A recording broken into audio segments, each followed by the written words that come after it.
Pokemon fans, Tamashii here. Today my eyes might look a little bit weird because I'm trying out colored contacts and I know they don't look good, so you can save me a comment. Today I want to talk about cheating, like cheating in Pokemon. I've had the idea to make this video like a bunch of times in the past and I've never made it, which means that there's probably a good reason why I haven't made it, but I can't remember it right now. And the topic is kind of fresh in my mind today because I've been doing a lot of Wonder Trading lately and I get like a dozen hacked shinies on Wonder Trade a day. So let's talk about it. So first of all, we should probably establish what cheating is. In my book, cheating is using an external device or exploiting an oversight in the game to alter the way the game is played. This can manifest itself in something like using an external app to send a Pokemon that you've created in the app to your actual game, or exploiting that QR code glitch to give yourself Pokemon or items that you couldn't normally obtain, or things like that. Even if the Pokemon you create using these outside means is technically legal, meaning it theoretically could exist in the game and it doesn't know any moves or have stats that it couldn't normally have, it was still obtained through cheating and in my opinion is still considered a hacked mon. Cloning Pokemon, as far as I'm concerned, is also cheating. I feel like a lot of people attach this moralistic viewpoint to cheating in Pokemon that doesn't necessarily need to be there. In traditional games like sports or board games, cheating is unethical because it's dishonest. But in Pokemon, in most cases it's not. In the single-player main Pokemon game, you're not hurting anybody or doing anybody wrong by using a cheating device to play by house rules, like giving yourself a starter you couldn't normally have, or walking through walls to get to areas out of order, or things like that. And even often in the two-player battling experience, if the person doing the cheating is using all Pokemon that can still be considered legal, it's often indistinguishable from playing against someone who isn't cheating. So it's not really something that I feel like deserves harsh judgment in the same way it would if it was employed in other games. Cheating can even be beneficial to the metagame.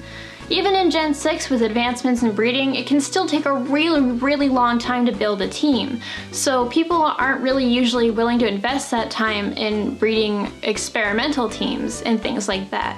But if they gem those Pokemon and save themselves the time, they're more likely to use teams that aren't tried and true and explore new options and diversify the game. In a single player game, and I've done this a lot, you can use cheating to really spice up a repeated playthrough by, using Pokemon you can't normally catch in that region, or even giving yourself a bunch of rare candies to get through slower parts of the game quicker. And even the act of cheating in itself can be fun because you get a little bit of a rush from breaking the rules, and you can fill up your cart with all kinds of crazy hacked Pokemon and shinies and legendaries and items that you can't normally get, and explore all these Pokemon that are normally hard to obtain and have fun playing with them.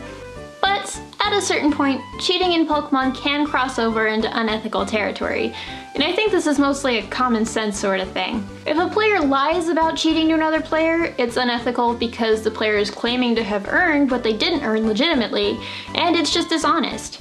And if you trade a hacked Pokemon to another player without their consent, that's unethical because A, they didn't agree to playing outside the rules, and B, you were dishonest about what you're actually giving them. And of course, if you bring an illegal Pokemon like a Wonder Guard Blastoise into a two-player battle, that's unethical because it's unfair and it unbalances the game. Although if the other player is aware that you were going to do this and is totally cool with seeing what would happen, well then, that's up to you. In terms of trading over Wi-Fi in things like the GTS or Wonder Trade, even though Pokemon doesn't necessarily have like a player economy, Pokemon that are hacked do have less value than Pokemon that were obtained legitimately, and it's not really fair to players who go through the trouble of earning their Pokemon when there are lots of indistinguishable counterfeit Pokemon floating around, lowering the value of their legitimate Pokemon.